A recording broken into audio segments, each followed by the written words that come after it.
Good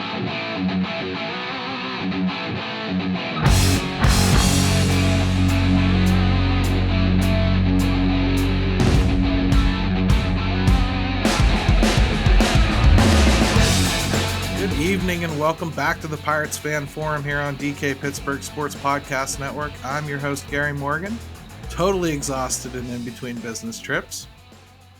With me, as always, is my co-host and dedicated hockey dad, Jim Stamm. How you doing, brother?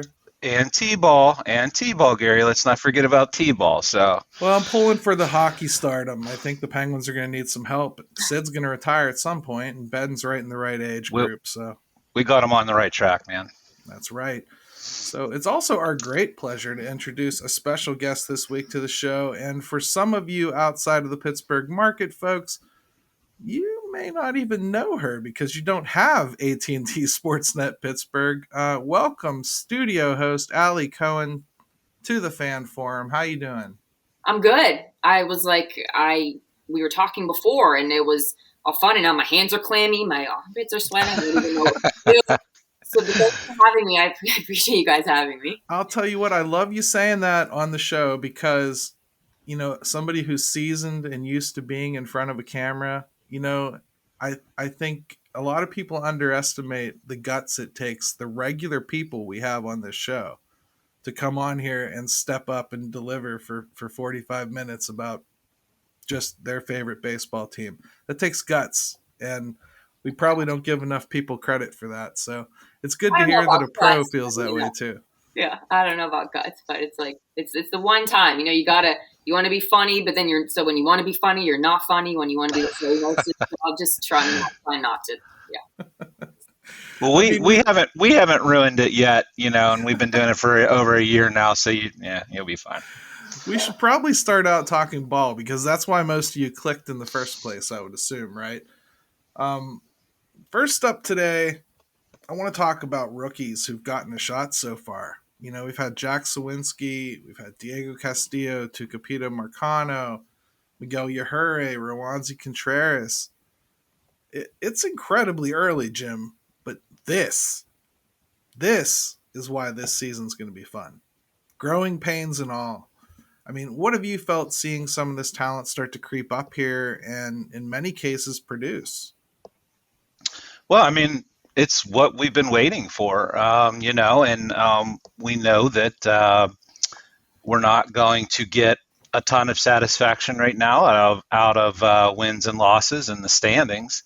And so this is where, you know, when this all started and Sherrington was brought in and there was the regime change and we talked about tearing things down and bringing guys in, and now we're starting to see some of it. And so, right. You know, it's fun to be able to start seeing, you know, the Jack Sawinskis of the world come up and get his first hit and then get his first RBI. And, you know, he's capable in the field. And, you know, we already know a little bit about Diego Castillo, and man, Roansy, just what can you say? So like, it's just fun to finally start seeing it. And as this year goes on, we're going to start seeing it a little bit more and a little bit more. And, you know, that's exciting because that's what we have. That's what we have to build this thing on here. Yeah, we may not have a record to look back on and be happy about, but I think we're going to enjoy the overall picture once it's painted. And, you know, Allie, at times sitting next to Fort, you probably get the impression everybody's really close because he is an infectious optimist. And, but now you're away from the studio. You're here on this show, and what's caught your eye so far with the youngsters? Anything in particular that's jumped out at you? Well, I mean, Jack Sawinski's dad, if you want to go there, because, I mean, well, it is interesting, though, when you get to follow their families. I know you mean on the field, but when they come and, you know, most families, if they can, they try to make it as soon as they can for the debut. If not the debut, then the next day, depending where they're coming from. It was nice of Jack not to call him until he was pulling in the parking lot. I know. Park, right? Yeah, that was great. What the heck? He was like, because his dad said, yeah, he called him, and then he said, I don't have time, I got to go. But he had a 2-hour drive from out. Right. It's called speakerphone, buddy. I mean, but yeah. Boy, I know they were driving in together, but you waited that long, and but it was, his dad was great. I mean, I think all of the parents, you see how proud they are and how much even I didn't play at that level, and obviously baseball, but at any sport that level. And I know the sacrifices that my parents made growing up playing a sport that I was never going to play professionally basketball. But AAU every single weekend. It's changed, in over the years. But we traveled to them every single weekend. So I think for me, obviously, to see them produce on the field and get a chance, and I think that comes, off of the new CBA too. You're wanting to see these guys come up sooner. Right. And so with some of these changes that they made, and obviously there's a long way to go, but you want to get these guys up. You want to see them if they have the ability and they produce, then keep them there. And not only that, but seeing, the human part of it, their families and all the work that they've put in and what they've sacrificed. And I think that's really the coolest part for me is watching that. And even with Sulcer, when he was on the mound the other day, Yeah. he said afterwards, he was like, that first at bat with McCutchen, he was like, I don't even remember. I can't even tell you the pitches that I threw. I have no idea the sequence. He said, but after that, I calmed down. And on the broadcast, they were commenting how calm he looked. I mean, and he went to Dartmouth, I think. He's a guy. Talk about lights out too. Lights out. in his debut. You would never know to look at him, but you never know. So there's an example of a starting pitcher. He comes up. He's probably really not been in anybody's plans. He's not been in anybody's forecasted future rotation or anything. A little like old. that. I mean, he's 27. I think he's 27. Yeah, he's getting up there a little bit. Had some arm troubles early on. 35-year-old. Hey, God, I'm looking backwards too here a little bit. Yeah, let's not talk about that. I mean, I was taking personal offense when people were calling Ben Roethlisberger Methuselah last year. I mean, yeah. But I'm watching this kid up there, and all of a sudden he's turned into an effective bullpen arm, and that's what he's looked like this entire year in AAA, and it's early. But to see him come up and just shove as soon as he gets a shot in the majors, that's great. And I don't know how long that's going to continue, but it's nice to see so many of these kids finally getting a chance. And I like that they're not really worried about the 40-man. They seem to be calling guys up that are performing, not necessarily like caring about whether you're on the 40-man or not. Yeah, and here's something else too, is like it's nice to start seeing some guys that are coming up that don't necessarily have deer in the headlights looks to them. Yeah, and that's, because that hasn't always been the case lately around PNC Park when guys are coming up, because, I mean, let's be honest, some of them probably didn't have the pedigree or the talent, and now we're starting to see that. So guys look a little bit more like they belong because they belong. And that's a great point. That's a nice thing to see too. Is we had there's already, I think, a meme of Sawinski's eyeballs like this. You haven't seen it, Al? You have to see it. It's like he's staring off into the stands at PNC, and his eyeballs are just huge. But it was well timed. It was right after I sent out a tweet saying that he didn't look like he had rookie in his eyes. Yeah, but sometimes, hey, these are overcast days. You got to get those contacts cleared out when you're trying to focus on those pitches. But so I like the fact that guys look a little bit more like they belong. Yeah, good stuff. I mean, let's take a quick break here. We'll come back, talk a little bit more about how the Pirates are handling this pitching staff, and get to know Allie a little bit more.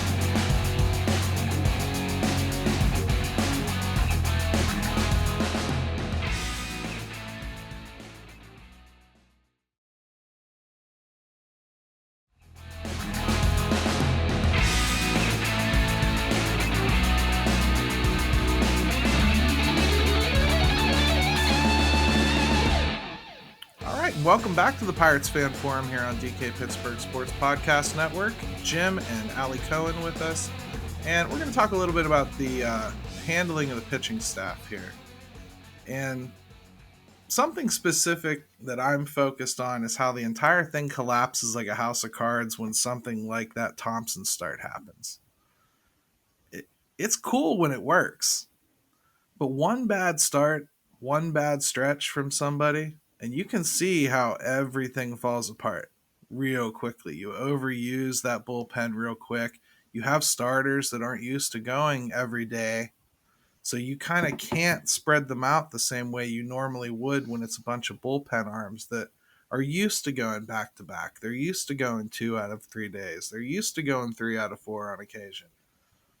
I mean, every plan looks great, Allie, until somebody dents the straight lines. I mean, can this overall positive staff performance last? I mean, it's baseball. I mean, of course you're going to have stretches. I mean, that's literally what happens in baseball. You have stretches of where, the pitching staff, the batters, whatever it is, there's a good stretch and there's a bad stretch. It never stays consistent in baseball ever. I mean, even you look at the Braves last year, everyone thought they were going to win, and then they started the season, it was horrible, and then they came back. It's never, you want to be consistent. That's the goal, obviously, but I feel like baseball is probably the most, that's why they're averages, but it's probably the most inconsistent sport. But if you're consistent, you're probably an MVP candidate. Yes, right. For sure.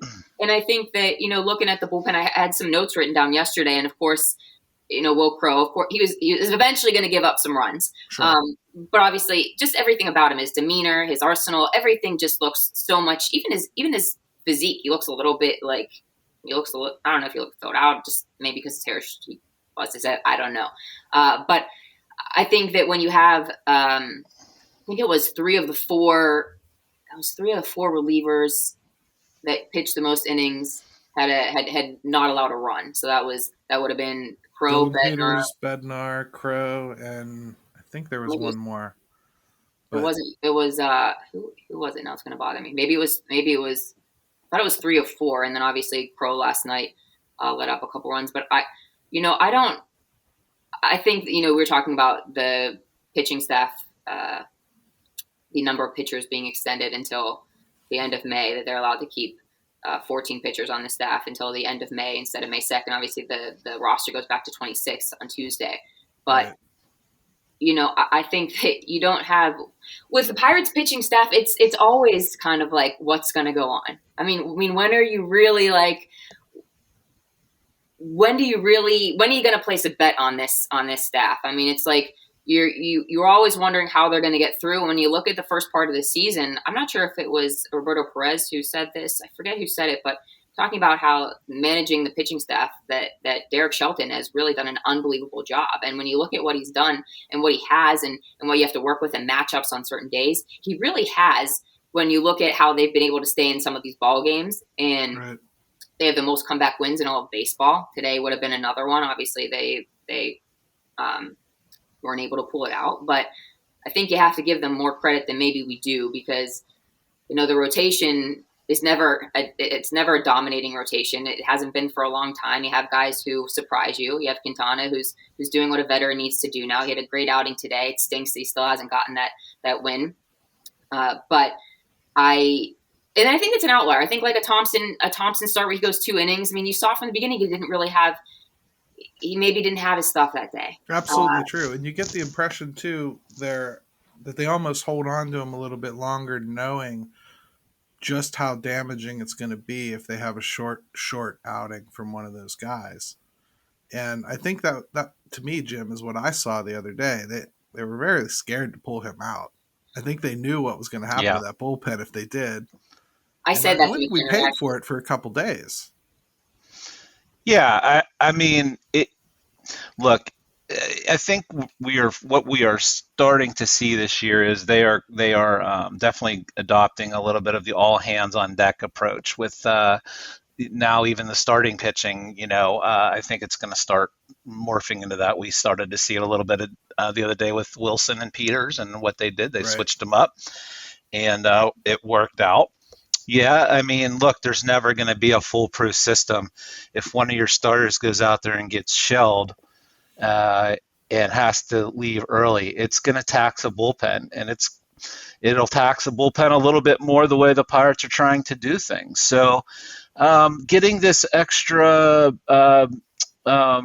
pitcher spot, if they feel they need it for this next month, I think that's a real benefit to a team like the Pirates, what they're trying to do this year, whether that's by plan or necessity. So it's a benefit for all teams, though, right? Really? I mean, yeah, I think so. Like you have the 3 teams who took the most pitchers into the season. I think there were 3 MLB teams who took 16 pitchers. That was the most into the season. It was the Dodgers were one, the Twins, and the Yankees. and they're all leading the division except for the Dodgers, who they're right behind the Giants. I mean, that division's going to be close for the entire, West is going to be close the entire season.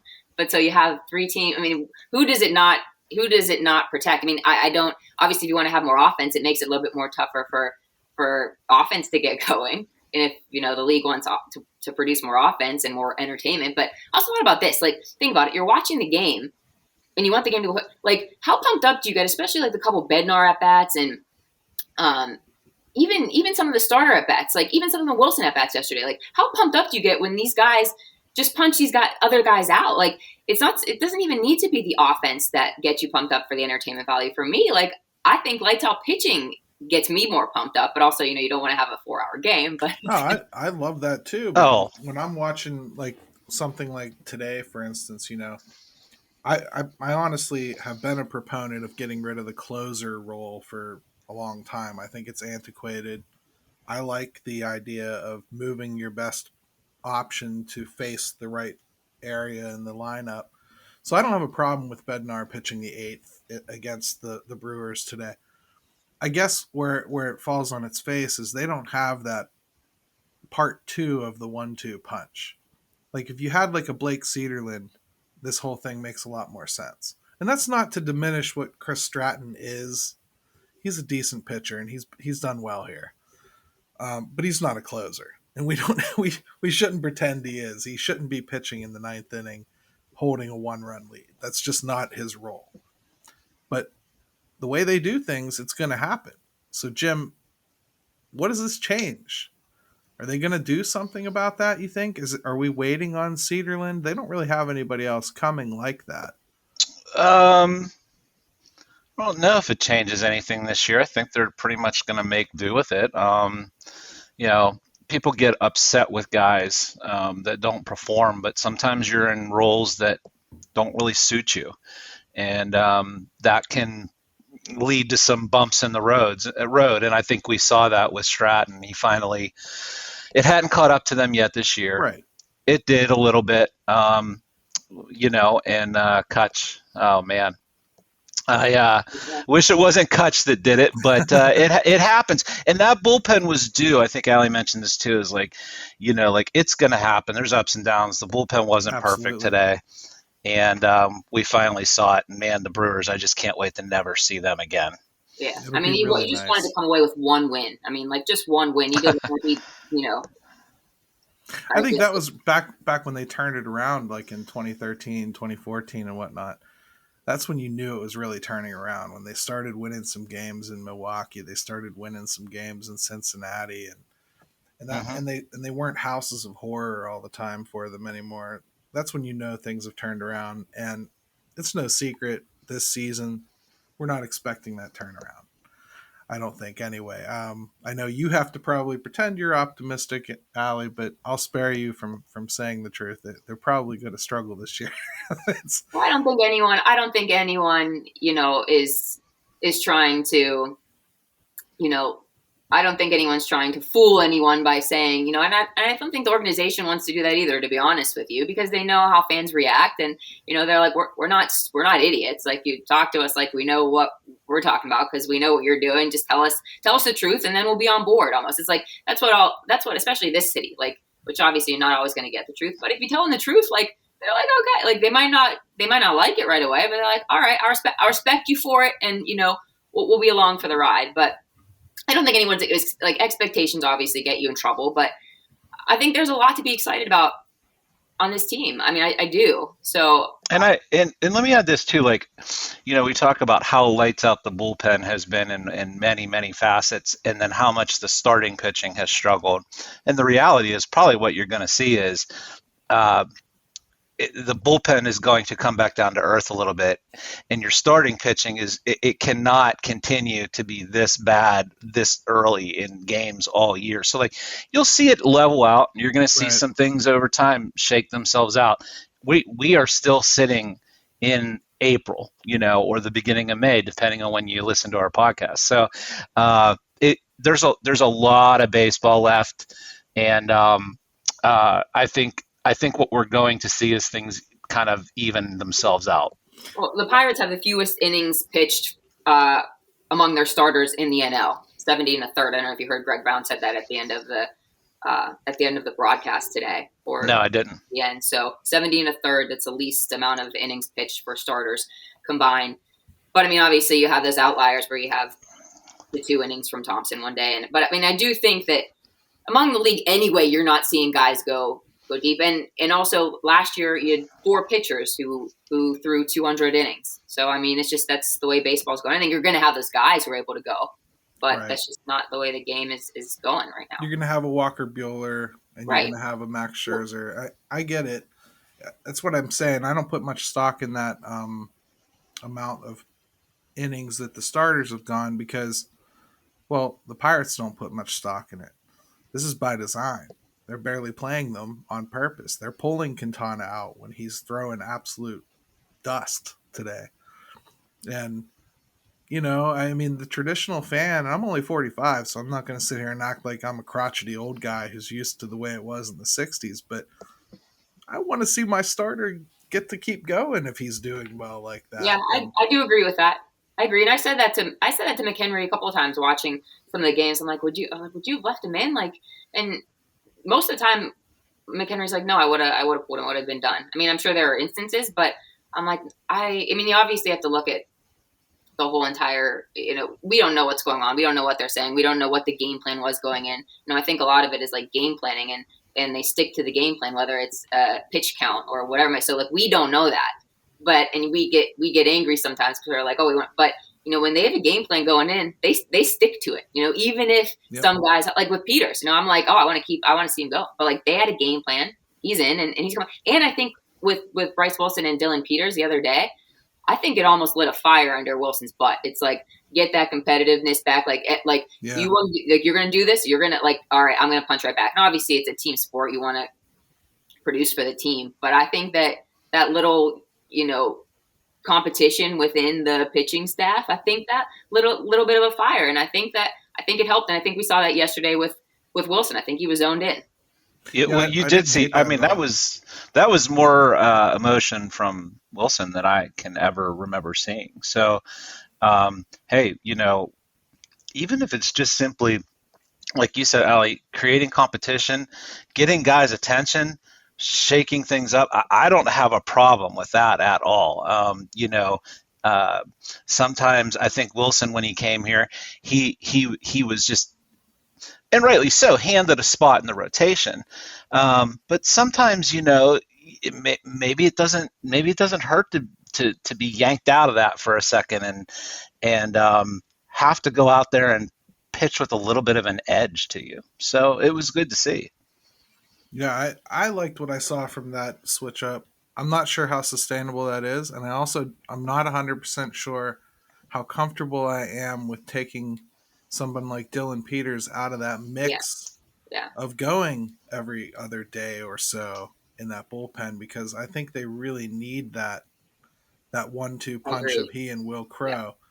I wouldn't necessarily be timing it up so I'm using them on the same day like I've seen Shelton do a lot, but I think that there's a lot to be played there that makes the whole bullpen work if they're both in it together.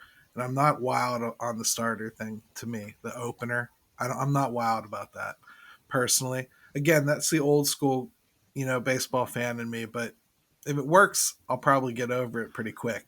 I'm just saying. I tweeted something like that out the other day. I'm like, I just can't ever get used to seeing it. But you know what? If we start winning and they start looking pretty good from here on out, I you know, next year and whatever, if they keep this same approach, and maybe that's the real question: is like this now going to be something we're seeing? I think it is. We might have to start getting used to it because I think that's the approach they're going with. It might be, but man, you bring Roansy back up here, for instance, and he's throwing absolute gas for 6 innings. You know, nobody wants to see somebody come in. You don't want Trans Am Sam starting the game for him. Well, I don't think it's going to be. I don't think this is the trend. I mean, I think they are going to do it when they need to do it, but I'm not sure. And also, I think it's like it takes like a shift in your mindset too. Like you see an opener and you see a start, and he's out there killing it, and you're like, oh no, like why don't you leave him in there? Like let him go. But like that's not what an opener is. Like that's not what the game plan is. And so, but I don't know that. I don't think that this is going to be. I think when they need to do it, they'll do it. And And who knows, again, what the reasoning was. Maybe it was the light of fire. Maybe it was because, Wilson, obviously maybe didn't feel like he deserved to start that day. So, or maybe he just wanted to take some pressure off of him and say, hey, look, like, just sit back and relax for a second. And obviously, I don't know if it took pressure off of him, but it's probably a different, I don't know because I've never pitched in the major leagues, but it's probably a different type of mental state feeling when you're coming in. I will say I'm more okay with it when it's somebody like Dylan Peters, because Dylan Peters is capable of giving you starter, right? 4 or 5 innings if you want. Right. Whereas when they were talking about it initially being Sam Howard, being their big opener option, I didn't like it because you're basically just playing a game there. You're trying to pretend that the rest of the league is so stupid that they're going to go, they're starting a lefty. I best have all righties in my lineup today. And then, we pulled the carpet out from under you. Here's Bryce Wilson. Well, people haven't been that stupid since Tampa did it the first time. So that's gone. Dylan Peters, you probably should think a little bit about whether you're going to adjust your lineup or not, because he probably could go 3-4 innings if you didn't switch your lineup up and he's just crushing lefties all day. So I kind of like that a little bit more than like that 1 or 2 inning guy. Does that change anything for you, Jim? Or is it still a traditionalist thing for you? I'll tell you, I think moving forward, what I would like to see is like maybe not go just solely by the book philosophy for everybody on the staff. Like, once you move like a Roansy into the rotation, and he's capable of pitching, a little bit more, 6-7 innings because he's dominating, or a guy like that. And I know they want to be careful with arms, power arms, and injury and whatnot. And then if you've got the back end of your rotation isn't that strong, and you want to try to, do a hybrid of like the opener, I wouldn't be married to anything across the board. And I don't think for a team like the Pirates, you can afford to do that. So I'm open to it. I think listening to Dewey talk Dewey Robinson. The what's his official title now? Because I don't remember. Pitch guy. We'll call him super pitch guy. Super pitch guy from the Rays, who's now with the Pirates. I'm at least open to exploring things that I would have bristled at 3-4 years ago with how teams are managed and rosters are put together and philosophies. So I'm willing to explore it. I like a hybrid approach, though, if it's possible.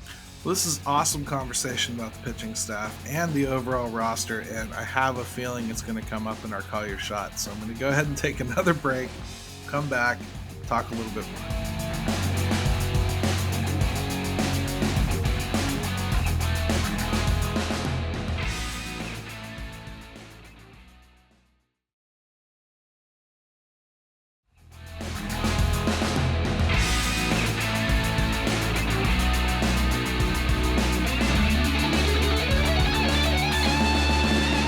Welcome back to the Pirates Fan Forum here on DK Pittsburgh Sports Podcast Network. It's time to get to know Allie a little bit. We've had her talk about the Pirates for a minute here, but it's time to talk about how she became an anchor person for the Pittsburgh Pirates and found her way back home. So tell us a little bit about your journey, Allie. How'd you find your way to your favorite baseball team? I annoyed them so much that they finally were like, okay, fine, just come stick here, we'll see if you can do it. And then that was that.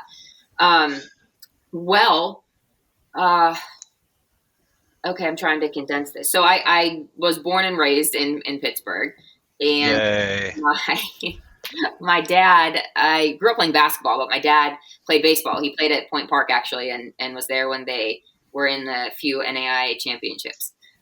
So his team actually used to throw batting practice for the Pirates at Three Rivers, that Point Park team. So he would go down. He's always been involved in sports around the city. And I grew up. Oh, should we answer it? No. Right on cue. That's awesome. Ears were burning. So we always went. It was Pitt basketball and Pirates baseball that we grew up guys. So I went to the field house. I remember I saw the one memory I have from the field house is Rip Hamilton when he played for UConn, and what is his name? Clyde Elamine, is that his name? The little point guard that played for UConn. I digress. But so field house and then baseball games were the two things that we did growing up. Were you there? Were you there for that last second shot when they lost? I think it was to UConn. Right, and Elamine like ran up on the scores. Yes. Oh, painful. Oh, it was right before things got really good for Pitt basketball. But that's another podcast. I'm going to shut up now. Yes, I was there, and for whatever reason, that memory is ingrained in my head forever. I do not know why. I mean, obviously it was a first one, but still, I picture. And remember that the blonde hair white guy who played for UConn? That was like what the heck was his name? He was like he was on that team with Rip and Elamine.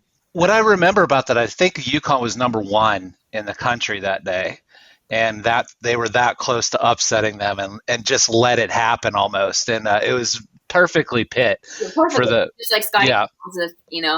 Yeah. All right. So again, they're like, "This is not a basketball podcast. What is be quiet?" So yeah, grew up going to baseball games and basketball stuff, and then I was supposed to go away, play basketball in Cleveland at a Division III school. Decided I didn't want to do that anymore, so I didn't want to play.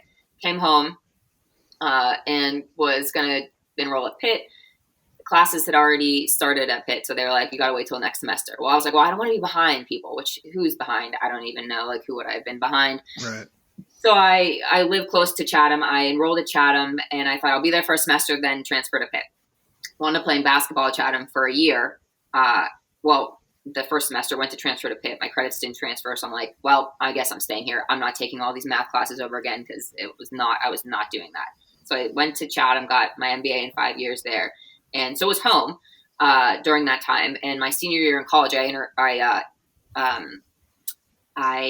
interned with the Pirates, and they knew that I always wanted to do broadcasting. Because I love to tell stories. That was my thing. I wanted to tell the stories. And that's like, you hear that from, I feel like every broadcaster. It's like, I wanted to tell people stories. And so it's very cliche nowadays, but that's what I wanted to do in high school. That's how I wrote all of my papers. It was, it always came back to a real life thing. Or I remember Madden wrote an article about something about Special Olympics, and it pissed me off. And so I wrote my entire English paper about how Madden pissed me off because he wrote about the Special Olympics and how he didn't like something. Some things never change. So Allie was an OG blogger, is what happened here. I mean, I actually on Instagram, my friends tell me I'm all into health stuff and like a wacko about it, and they're like, you need to start posting all of your stuff that you eat and that you use on your skin and what you don't use. And I'm like, I don't know, do people care? So like if I post it, I'll hashtag it not a blogger. Because I'm not a blogger. I don't know what am I even doing. So interned with the Pirates my senior year in college. I had wanted to get into broadcasting, but just never really thought it was. I grew up with a business family type thing. We had a family business. My dad was in business his whole life, and so I didn't know if it was really attainable, realistic. So I got my MBA in marketing, but took some broadcasting classes. Was at the Pirates. They let me do some MLB.com stuff for them. I did a story with Jeff Bannister. I talked to you guys before we started about his story about how he came up and he had battled cancer and he got his one major league at bat and he got hit. So he has now has a career 1,000 batting average in the major leagues and such a great guy. I think he's with Arizona now. But him and Clint were great to me when I was starting out, just so welcoming, and especially for like a young girl. It wasn't like they weren't trying to, you're walking in and they weren't talking down to you or talking important to probably note that was before it was en vogue to make sure you were welcoming to women. Yes, 1,000,000%. Yeah, I mean, it was 2008, 2009, probably. I mean, it was starting a little bit then, I guess. But yeah, you weren't really seeing much of that. It wasn't that. It wasn't like somebody immediately went and tweeted out that they were just nice to a woman. Yeah. Right? Yeah. No one had to do it back then. Right. No. So I did appreciate that. And both of them have daughters. So, I don't know if, but just good people. So yeah, good people. I wound up doing some stuff for the Pirates on MLB.com, which it was when they first started using MLB.com in that way. I mean, now you see every team, they have team reporters and the content's put out, every day, different stuff. And I had no idea what I was doing. So thanks to the Pirates, whoever let me do that, because I think the Banish story was like 20 minutes long. Like, that is like, I mean, like literally like could have been like a special on whatever. They're like, okay, that needs to be like, now it's like, 2 minutes is your max. So did that, wound up doing in-game stuff for them as well a little bit later, which was fun with Joe Klimchak, and was able to build enough of a reel that I submitted it to a couple different stations, submitted to one in Steubenville, and they wound up giving me a shot. I actually wound up just shadowing the sports director there. His name is Don Sloan. He's been there forever. He's now the news director, but he's like a legend in Steubenville, because his son his son Hunter actually now works full time for the Pirates ground crew. So Hunter wanted to go to law school and changed course. He was working a little bit for the Pirates ground crew. Like, I want to do this full time. So now he's doing that full time. I've stood on that lawn a couple times and never wanted to leave too, so I get it. I mean, you can't really be at law school, standing outside on a baseball. They do work really long hours, though. I'll give them that. Very, very, very long hours with not a ton of days off during the season. But so I got the job there, shadowed there for a couple weeks, and they were like, okay, we don't have any room for you. I was like, okay, cool. Well, how can I stay here? What can I do? And the morning anchor was quitting or leaving or something like that. I was like, well, can I interview for that job, or can I audition? And they were like, well, you know how to do news, or you know about news and the court? And I was like, no. And they're like, okay, well, we'll let you do it. So I wound up auditioning, wound up getting that job. So I did morning news for 9 months, and then, which I probably would never. Okay, we'll keep that to myself. But after that, I not because of the morning. But so then the sports director at the time, Don Sloan, was promoted to news director, and so I slid back into that sports role. We had done, I think we went to 3 Pirates spring trainings while I was there. So we did a lot with the Pirates. We covered the playoff win, which was really, really cool. I was in the locker room afterwards, got drenched with champagne. Just a cool moment. My family was there, and the blackout in the city. That was probably one of the coolest sports moments that I've ever been a part of. Did your dad make sure you steered clear of Tony Sanchez, or just you don't want to be in a locker room with him after a celebration? So Jeffrey, you know what? Jeffrey's like one of those guys. My dad's one of those guys that, like, he's just like, he pushes you right into it. You just go. He doesn't. You'll figure it out. Go have at it. So I was able to do stuff with them. Was involved with the Pirates still, and wound up getting a job in Cincinnati doing sports there. Wound up coming home a couple of years ago and had been in contact with AT&T since I was out of college, just because I'd been around and bugged them forever. Just, I was like, hey, like, I'm here, like, it's my hometown, like, how many girls on here? How about it? Because this city really loves women on TV in sports. But I think I'm picking up your sarcasm there. No, we got Jenna Harner too. I think that's 2. I don't know Jenna. I know she works at one of the. Well, Jenna is on our network doing a podcast about the Penguins, and she's the Channel 11 newscaster, and I think she's awesome. So Taylor Haas is really good. So how long did it take you to say yes when something finally did come along? Well, I wound up when I moved home from Cincinnati, because my contract was up there, and I was gonna move home to kind of regroup a little bit to see what I wanted to do, if I wanted to stay in the business or not. And the AT&T knew that I had wanted to kind of get my foot in the door for the last 10 years. And so I wasn't even expecting, and I bugged them every single time. Like, every time a contract was coming up or whatever, I would say, be like, hey, can I send you a new reel? Hey, can I do this? Hey, can I do that? And it was always like, yeah, go ahead. They're always nice, but it was just, there was never anything. And we know the OGs, you have Stan, you have Rob, you have Kinger, you have Potash, and, Robbie's been there too, but those guys have been there forever, and they're so great at what they do, and people love them because they know them, and they care about this city, and they care about the teams, and they've been involved in so much over the years that you can't bring someone else in and get something like that, because those guys have so much life experience in this city with sports that you can feel it and you know it when they talk. I mean, even when Stan does these shows, I mean, how it's like he just has story after story after story, and some of them are from 50 years ago. And there's still nobody in town that I'd rather hear intro a big game than Stan Savran. Yeah. I love hearing his voice before. But Allie, we would love to just say welcome to town. We're really happy to have you, and it's been awesome so far, and it's all led up to this moment. You now get to be part of Call Your Shot on the Pirates Fan Forum. So you have to listen to a listener's question and help us answer it. So let's go ahead and take a quick break and do the job.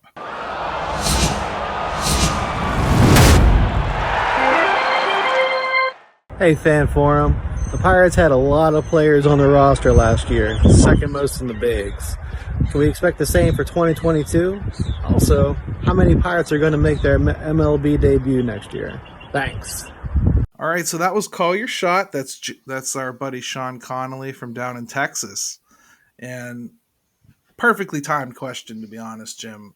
It actually reflects back to the first segment where we were talking about how many rookies had made their debut already this year. Mm-hmm. Yeah, I think we're going to be right up there again this year as far as like number of players that hit this roster. And, early on, I think I said 10 to 14 guys that are on this team on opening day aren't going to be here next year. So, of course, I think we're going to see a lot of roster turnover and a lot of people coming up. I mean, anything to add to that? Obviously, I think next year we will really, really see it. The good news is we're not completely through some of the retread stuff, but we are further along than maybe we were last year with some of the names that you are seeing. But I think you're going to see. We already know Contreras is going to be back up and Cruz is going to be back up, but we're going to start to see a couple more position players, I think, get a chance. We're going to see a few pitchers get their shot as the year goes on. We already got a couple I wasn't expecting, like Marcano and Sulcer. So, right. Yeah, my number could even get blown out of the water. I mean, Allie, what do you think? A lot of players coming up? Or I mean, I think this isn't really a direct answer, but I do think it depends. But you see so many guys. I mean, guys are killing it in the farm system right now. Like, you have guys who are at the top of the league in a ton of categories on these Pirates farm, which, I mean, they're in the top 10 farms. I mean, obviously when Charrington took over, it was something that they wanted to do. And he's proven that he's backed it up with moves that he's made, that's what he's doing is right. Building this farm system. But, if guys are producing down there, then eventually you gotta move them. So, and just like we talked about earlier on, like I think it was Mason Martin is down there killing it. Like, so, and I don't know. And obviously Cruz, I think someone asked Sheldon about him the other day and he said, yeah, cause he, hit a bomb the other day and Sheldon was like, yeah, he still has some work to do. But, I think it just depends on, what they're feeling that day. But I think that there are a lot of guys who are probably going to prove that they can make a move one way or another. I don't know if it's going to be to the major league level, but when you're putting up numbers, you got to be rewarded for it. So, absolutely, Jim. I mean, Cruz, we could probably debate forever. We could probably do an entire show about that. In fact, maybe next week we should do that. If he's not up here by then I think you start getting into talking about Super 2 manipulation instead of just season manipulation. So we'll have a nice conversation about that. And we can probably balance it. Right? Yeah, we can probably balance it with performance as well. I bet we can probably talk our way around that subject for a minute. But yeah, let's let it shake out another week with Cruz and see where we're at. And there's so many angles to that, and God knows Twitter can't get enough of it. So never ever. But real quickly, Allie mentioned Mason Martin. Hey, I think at some point, if he even remotely continues to do what he's doing, we're going to see him. I don't think it's going to be in the next week, but no, he's another guy, especially with Yoshi. Yoshi's struggling. Your biggest issue there is if Yoshi doesn't perform, how do you move him out of the way? You're going to have to move him out of the way in a way that Pirates don't traditionally like to do when they've spent money. There are 4 million reasons why they wouldn't. So we'll see. So I gotta say this real quick, or ask Allie, what is on your shirt? Because I keep seeing initials, and you got the hair covering some of it. So what's going on? I didn't even. This is my air dry hair look. Okay. This is my buddy's Jim, who I went to high school with him. Alderdice, Taylor Gang, Williams is his kind of brand. He won Mr. Physique, Mr. Olympia. You guys know better than that. That's what Arnold Schwarzenegger won. You were telling me. Yeah, we don't know about it personally. I mean, yeah, I was just gonna say this is fun. At one point, and we're like, oh, those guys look like I want to compete with them. So he won that a couple of years ago, and he's from the area and is opening his own gym. And I've been looking for like an old school style weightlifting. Not that I want to get jacked, just trying to, build a nice, You don't want to fill out a suit like McHenry, right? I mean, like he looks like it's about to pop off of his biceps, doesn't Not so much that, no. We want to keep the arms just lean. I was going to say toned. Toned and lean. But so what's it stand for? Your ambition manifests success. And so he's opening a gym in the South Side on 14th and Carson, I believe it is. It's not open yet, but in the next couple of months it will be. And anyone can go, and it's a garage gym. The garage we opened is nice out, and you love to support local people. And I know that Shelton wears his charity shirt, so I'll have to do that next time. But I wanted to rep my guy who's doing some good things and very cool, because the only thing down there is LA Fitness, so that's good. I'm glad there's an alternative, because Yams worldwide. There you go. Little old school action. Good stuff. So hey, Allie, thank you so much for joining us this week. It was great, and really excited for see where you take this job and see how much further you get to entrench yourself in Pirate fans' lives doing this. And it's good to see a local person return and come back and do what they love doing. I appreciate you guys. Thanks for having me, and don't forget, jump on that raw milk train. Yeah, my wife is going to hear about this. So, but no, like I mentioned to you off, when we weren't recording, just I know what it's like to move away. I know what it's like to come back and get involved again. And I'm sure it's kind of been a whirlwind, but almost a dream for you to come back and be involved with the Pirates on the level that you're doing it. So I'm just happy for you. It's a cool story. Super thankful for all of it. So yeah, thanks guys. Thanks for allowing me to come on here and have a mic. Thankfully, we're not in person, so you can't feel my clammy hands.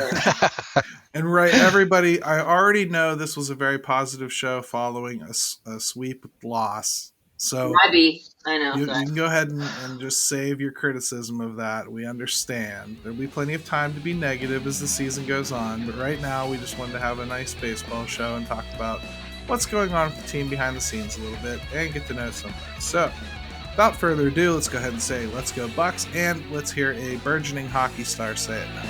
Let's go Bucs!